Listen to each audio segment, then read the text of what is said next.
Nobody is above the law.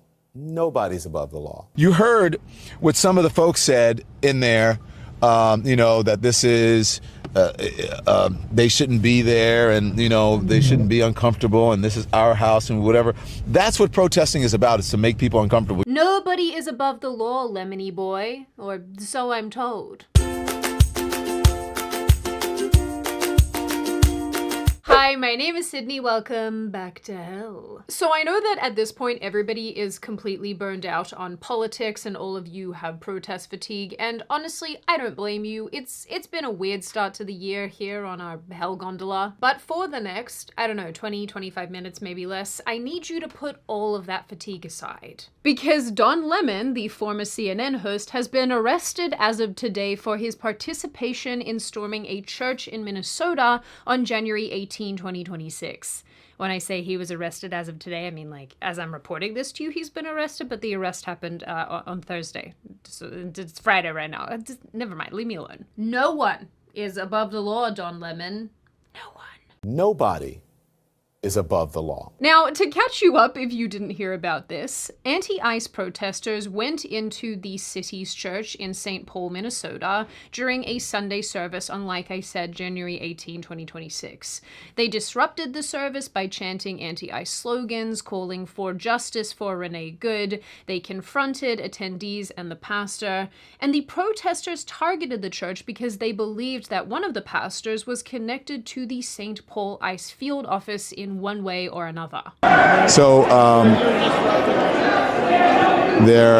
don't think they know what to do. I'm sure they probably call the local authorities right now and they'll show up in a bit, but so far no one has been hurt. People are just really angry and upset. And members of the church are trying to get them to calm down. But this is the beginning of what's going to happen here.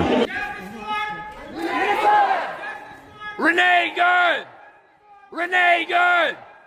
Renee Good! All of this is obviously very, very well-adjusted behavior. Really, it is a wonder that progressives don't have more support. Now, Don Lemon, who used to work at CNN, he was an anchor over there, but has since become independent and reports on YouTube and whatnot. He's basically a me at this point. He acted as if he was part of these church protests in a journalistic capacity. Were you though, Donnie?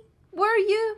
I remain unconvinced. Prior to all of this, Lemon talked to the camera and said that the people involved were resistance protesters. That was the language that he used. He said that they were there to surprise people, to catch them off guard, and to hold them to account. For what? We don't know. Diverse community. If you see this, when we first pulled up, we're like, wait a minute, which operation are we at? And as it turns out, because we were like, well, this is kind of MAGA coded, right?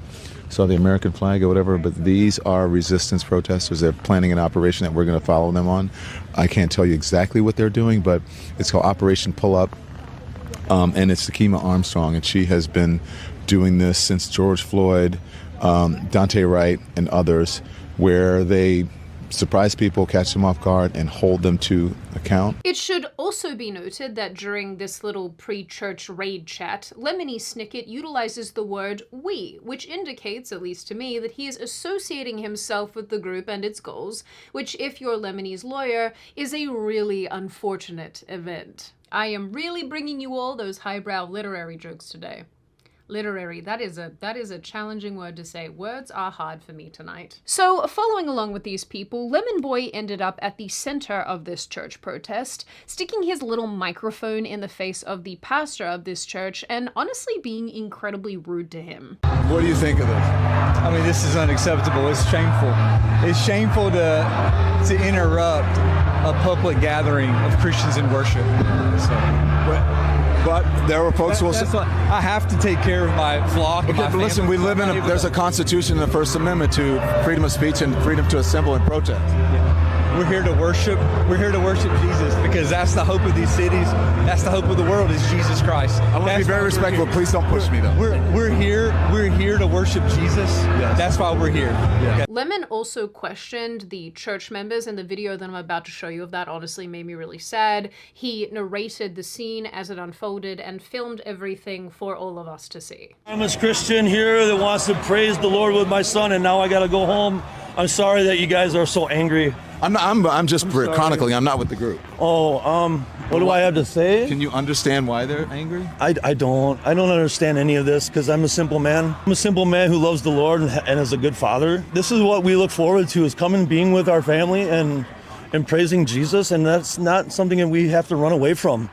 So this is kind of a bad day for us. Do you understand that some of these folks feel voiceless? I don't understand because right now I'm so upset right now. But don't you think until we go to heaven, or if you believe in that there should be some sort of peace here on earth, and that people should have agency, and we shouldn't be beating people up off the street, and we should be abiding by the Constitution? I think that's just a little bit loaded for me right now. What you're doing? Why so? Well, I don't want to interview right now. There's probably nothing worse on this planet than feeling distressed and having Don Lemon ask you racially charged questions. What do the people in the church have to do with any of this? You know, my psycho hair and I were just sitting here editing this video, and I couldn't help but think, I bet these church people would have wanted to be invisible to Don Lemon the same way that all of us want to be invisible to our Mr. FBI man on the internet, which is why today's video is sponsored by Surfshark, and I worked really hard on this one, and it's weird, and you better watch it. You know, I can hear you breathing. No, you can't. Well, I definitely hear you talking, so where are you and what are you doing? I miss looking at your browsing history. Well, that is creepy. You always have such funny Google searches. It's my only entertainment. I am certain, actually, that there are plenty of other citizens that you can stalk, Mr. FBI man. It's just not the same. Since you got Surfshark VPN, I'm always in the dark. Well, as a matter of fact, I kind of enjoy you being in the dark. Well, I don't. This virtual private network locks me out of everything. I can't even put a virus on your computer to spy on you anymore. And you get to access geo-blocked websites and content, and you can access servers in different countries that let you browse for cheaper airfares and other country streaming services. None of these are downsides. They are to me! You forgot that I can have secure emails, that I can connect to Wi-Fi outside of my home without you snooping on me. Surfshark is also incredibly cool because I can use it on as many devices as I like from the one subscription. It has 24/7 support, and I can even get things like Surfshark Alert, which alerts me when any potential data breaches take place that I might be caught up in. Oh, and also ad-free browsing. Is this what you want? You want me to go? Well, I'll go. But I'll never stop loving you. So if you two are finally ready to vanquish your FBI man, then click the link in the description or go to surfshark.com/Sydney. And don't forget to use code Sydney at checkout to get 4 extra months of Surfshark VPN. Do it today. Say no, no, no, Mr. FBI man. Why am I weird? Some people said that Donny Boy here was engaging in the confrontations, while others, including Lemon himself, have said that he was there solely in a journalistic capacity and not as a participant. Now, obviously, and not surprisingly, this entire event drew a ton of criticism because going into a church, or really, I guess, any place of worship, is a giant no-no to a lot of people. Even as a non-believer myself, I have found all of this to be super disrespectful and very much not okay. And I don't want to get into why all of that is. I think it's pretty self-evident, but I guess the acceleration of anti-Christian rhetoric here in the United States, it's actually really starting to annoy even me. And that's a big deal because for a really long time, I was very indifferent to most of this. Now I'm just like, hey, let's not do this anymore, okay? Leave the Christians alone. They are one of the nicer groups who are not trying to stone you to death. So in response, the Civil Rights Division of the DOJ announced an investigation into this event. And then nothing happened. And honestly, guys, I really didn't think that anything would. It was like this event transpired, Don Lemon participated, there was a lot of noise about it, and then I thought there would just be a whole lot of nothing. And this is probably due to the fact that I am used to being sad and disappointed. I am unfortunately used to the crazies winning and then running the asylum. But then, to my shock and awe and surprise, they actually went ahead and nabbed Don Lemon. They got him. I color me shocked. Mr. Lemonade was arrested by federal agents in LA while he was covering the Grammy Awards. He was arrested along with 4 other people, although in the indictment there's more than 4 other people listed, so there is that. According to the indictment, Lemon Drop has been charged with 2 felonies, count 1 being conspiracy against the right of religious freedom at a place of worship, and count 2 relates to the Freedom of Access to Clinic Entrances Act, also known as FACE, which prohibits interference with religious worship, among other things. The wording for this second count relates to injuring, intimidating, and interfering with the exercise of right of religious freedom at a place of worship. Lemon's attorney, whose name I'm actually not super sure how to pronounce because it's spelled A-B-B-E, which I think is Abby, must be Abby Lowell anyway is her name. She said that this is a free speech issue because Don Lemon was simply acting as a journalist in this capacity. I mean, he kept telling us that he was just there to chronicle, so what else would he have been doing? I'm just chronicling. I'm not with the group. Again, as with anything like this, a lot of people out there have a lot of opinions, and so far there has already been a ton of misinformation and confusion and wonky reporting on all of this, and also responses from all the regular players about how this is an infringement on civil liberties. CNN released its own statement saying that the FBI's arrest of their former colleague raises profoundly concerning questions about press freedom and the First Amendment. The Department of Justice has already failed twice to get an arrest warrant for Don and several other journalists in Minnesota, where a chief judge of the Minnesota Federal District Court found that there was no evidence that there was any criminal behavior involved in this event and this work. It's so weird. This statement is short, but it's so annoying to read. It goes on to say that the First Amendment in the United States protects journalists who bear witness to news and events as they unfold, ensuring that they can report freely in the public interest, and the DOJ's attempts to violate those rights are unacceptable, and they will be following the case closely. I will come back to the judge thing and explain that in just a little bit, but it is worth noting, and this really does matter, that Don Lemon was indicted by a grand jury in Minnesota. That is what helped bring these charges in and allow them to arrest him. A grand jury in Minnesota, not Texas, not Florida, Minnesota. And this is important again because of the sort of weird political leanings that are going on in Minnesota. What are you guys doing? Like, is everyone just a little bit like wonky up there right now? Like, do you guys need some oxygen? Are you too high up? Anyway, then we had Chuck Schumer saying that this arrest is a dark message to journalists everywhere, suggesting that criticizing the administration means you have to watch your back. The administration is behaving no differently from police states and authoritarian regimes across history. They've arrested a journalist for the crime of doing his job. And let's be very clear, this arrest is not just about one journalist in one incident.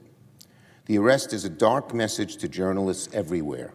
If you dare criticize this administration, watch your back. I really do find these responses ironic and honestly sort of funny in like a depressing way, because I have been on YouTube for quite a long time. I have been participating in the independent media space for quite a long time, and I know that all of us here on this platform, and again, a lot of independent journalists, have been subjected to the years of genuine censorship, like mass amounts of censorship during, I guess, the latter years of the first Trump administration, but also the Biden administration. So when liberals and Democrats and whatnot talk about this, I know they don't care.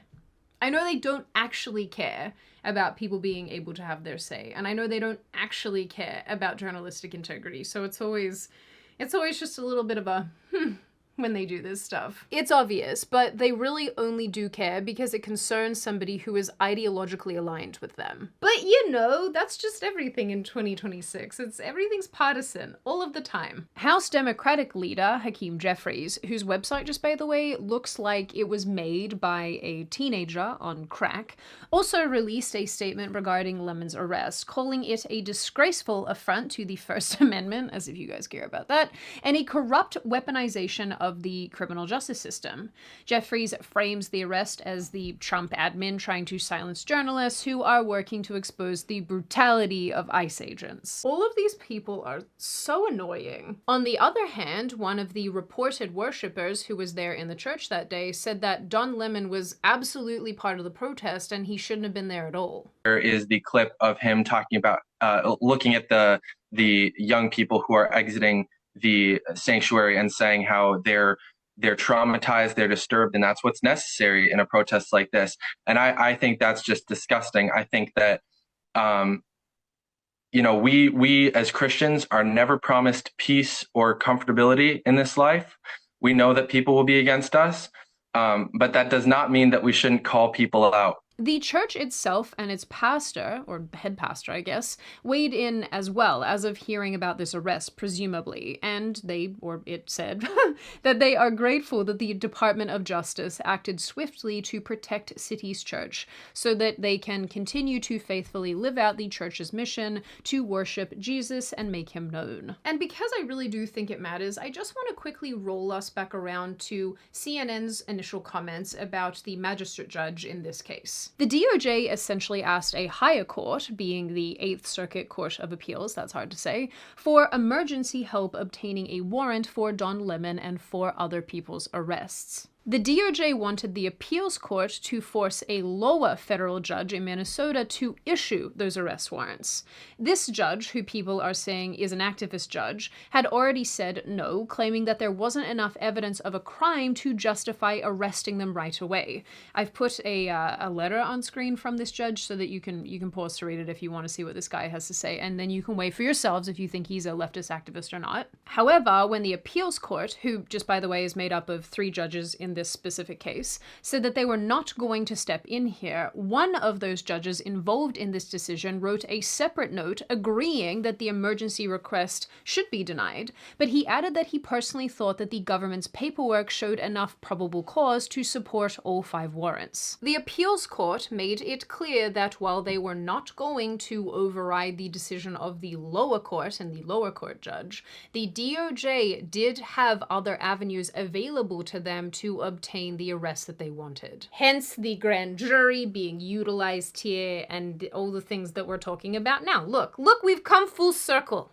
So good. Now, I actually really haven't had enough time to think about this and to download it and to tell you whether or not I think this is actually a free speech issue or not. And while I so obviously think that it is completely unacceptable to harass and attack people in their place of worship, it really does boil down to the question of whether Don Lemon specifically was in this church and participating like this in a journalistic capacity or not. As an aside, and I do actually think this is important, before the church event took place, there is a clip circulating where Don Lemon said that he's turned his camera away from the protesters because they were sharing critical information about their plans, and presumably he didn't want to have that on live stream or on video or whatever. And to me, that doesn't exactly scream trustworthy journalism. Like, not to mention the way he talks about everything is like he's directly involved in it, and obviously like he agrees with it. Looks for this reason. It may look like MAGA coded, but there's a reason they have so many white people here. I'm just going to be honest. It's because of the operation that they're doing today. It's important to have allies, as they said, white allies here. So that is what I could say. I turned our camera off of them because they're giving some critical information here. I would like to know why you are protecting these people, because if you are there as a reporter, wouldn't you want to report as much information as you can? Not shield people from potential information that might be useful to them as viewers and as audiences? Donnie boy? Anyway, for all the people who have been moaning and groaning about how this is some sort of attack on journalistic liberties, I think it's worth noting that situations like this have absolutely played out in the past, but towards people and journalists on the right wing. And the same people who are currently crying about Don Lemon so clearly had absolutely nothing to say about cases concerning people on the right wing. So, are you surprised? Once again, probably not. For example, a journalist employed by a right-wing outlet called The Blaze whose name, the journalist, is Steve Baker, was covering the January 6th event while it happened at the Capitol. He was inside the Capitol filming the people who were in there as well and reporting on the events as they unfolded. Now, naturally, Baker was exposing the event in a way that Democrats didn't like and the Biden administration didn't like, and he was ordered by the FBI to appear at a Dallas field office in shorts and flip-flops, where he would face charges. What charges, you may ask? No one knew because the charges were sealed. Now, instead of showing up in that way, because that seems like a humiliation trap, Baker showed up in a suit and deprived the Democrats of the optics they likely wanted. And it was here that, according to him, he was led around in chains cuffed to his wrists and ankles. After he handed himself into the police, he said that even people in the court who were there for felonies were treated better than he was. Just by the way, he was charged with 4 non-violent misdemeanors. I probably don't have a lot to say right now. I need to process for a little while. I'm actually still shaking a little bit. I don't like what I just went through. I don't like the deliberate humiliation that they put me through. There was no reason to do that. There was no reason to march me into a courtroom in leg chains today. There was somebody there answering for a felony, and they weren't in chains. My charges are misdemeanors. It's just, it's mind-boggling. But that is, unfortunately, the type of selective persecution that January 6th defendants are facing. Similarly to Don Lemon, who is very, very clearly showing that he agrees with what is happening during this Minnesota church event, Baker similarly said that he approved of what happened during January 6th. Whether this refers to the protests or the break into the Capitol, I don't know and I can't say. But the bottom line is that he filmed inside the Capitol and did journalism in the Capitol for over 30 minutes, and this was enough 4 years later to ask him to surrender himself and then manacle him and perp walk him because reasons. Where was everybody's concern about free speech then? Chuck Schumer, where were you? Hakeem Jeffries? What were you all doing? There are actually a bunch of situations that unfolded during the Biden administration's time in power that refer to the FACE Act and had people charged and serving jail time under the FACE Act.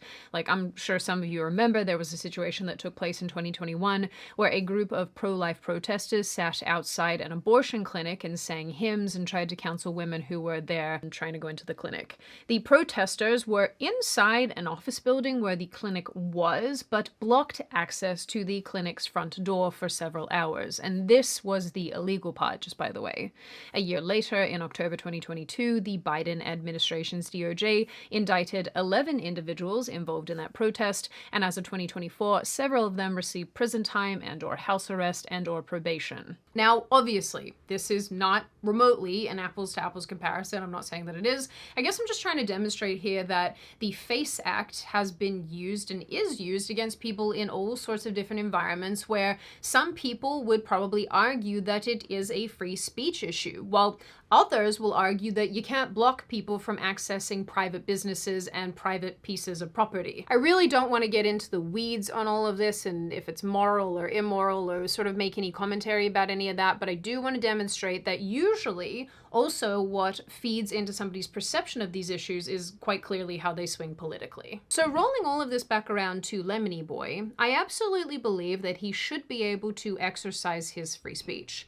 At the same time, I think that worshipers should be able to go into their church and exercise their First Amendment right to worship in peace. But one really cannot counteract or cancel out the other, and I think that in the midst of all of this sort of political posturing and arguing and who's being targeted and who's not, this aspect, and it is an important aspect, really gets lost in this conversation. So many media outlets and politicians and other journalists are sprinting to defend Lemony Snicket's claim about the First Amendment, but none are acknowledging that his rights and the rights of protesters cannot impede the rights of churchgoers.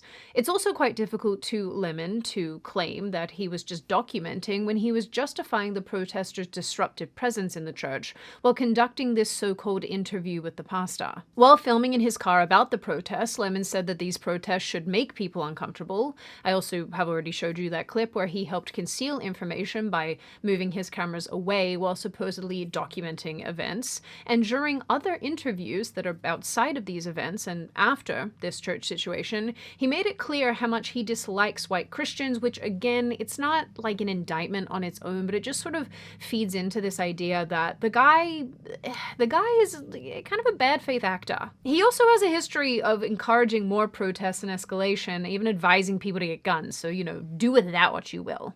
Black people, brown people of all stripes, whether you're an Indian American or a Mexican American or whoever you are, go out in your place where you live and get a gun legally, get a license to carry legally. Because when you have people knocking on your door and taking you away without due process as a citizen, isn't that what the Second Amendment was written for? I also think, if we're being honest, this journalistic integrity element sort of starts to crumble as more and more information comes to light. According to legal documents here, Lemon allegedly physically blocked the main door of the church while confronting congregants with immigration policy factoids, like the clip I showed you. If I did have a sleep paralysis demon, it would in fact be Don Lemon reciting immigration facts to me while I'm trapped in a building. And it isn't super surprising that we ended up here. About a week ago, legal analyst Stacy Schneider, that poor woman, oh my god, I bet she got bullied in high school, Schneider, what a fun name, appeared on a CNN segment explaining how protesters entering the church do indeed violate the FACE Act. Is that even right English? What is this? What am I even saying today? What does the law say about protesting in a church like this? Yeah, the law says that these protesters are in trouble. There's a federal statute called FACE, F-A-C-E, that says if you interfere or physically obstruct another person's First Amendment right to exercise their freedom of practicing their religion, it is a federal crime.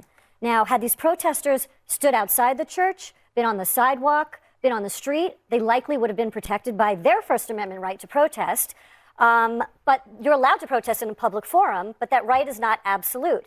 They crossed the line when they went inside a church. And I think of it almost like, a church is public property. Imagine if protesters went inside a hospital to protest Medicaid or health policy and interrupted treatment of patients. But what I think is the most frustrating part of this entire situation and conversation is how everything about it is already being distorted. This is not just a situation where a journalist is documenting events that they are witnessing in a neutral way.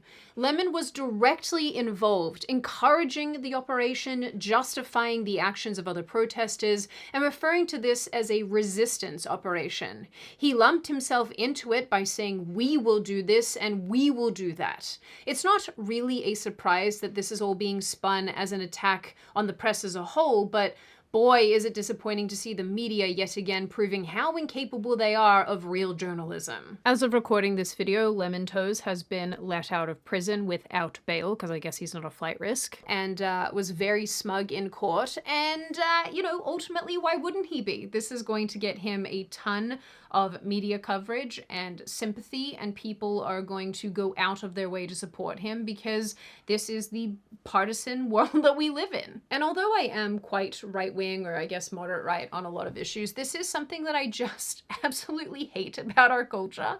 It's like nothing can be right or wrong. Everything has to be politically bent, and everybody has to perceive it in a certain way that fits with their tribe. And I think that it encourages the behavior that we saw from Don Lemon in the first place. Ultimately, I think I need to sit on this and think about it a little bit further, because normally I would like to tell you what I think the end result should be in this case, but I actually don't think that I know enough at this juncture to really weigh in like that. However, I am sort of heartened in a way to see that he was arrested, or at least that there was some sort of consequence for doing to these poor church people what was done to them. So I don't know, I'm going to take the win on that. In the end, though, I am very interested to see that action was taken here at all.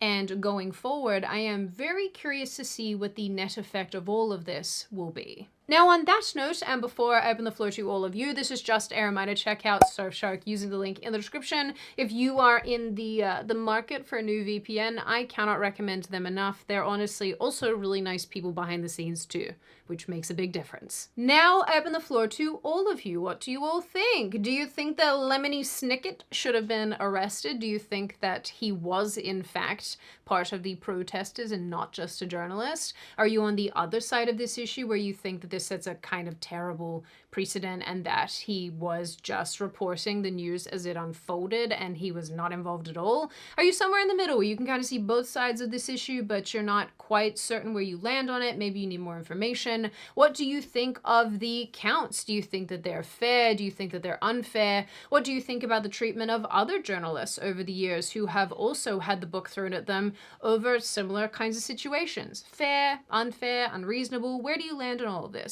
And what do you generally think of this issue overall? As always, if you have made it this far in the video, congratulations. I always like having you along for the full ride. If you are new here and you're not subscribed already and you would like to see more of me and more of this kind of content, feel free to subscribe to the channel. That wasn't right. Feel free to subscribe to the channel as well as leaving this video a like and a comment because I do read the majority of them and I like hearing your feedback. As I always say, I hope you wonderful little chickadee people stay safe and well and make wonderful choices, make good choices, and I will see your little schmoodle poodle flower faces in the next video.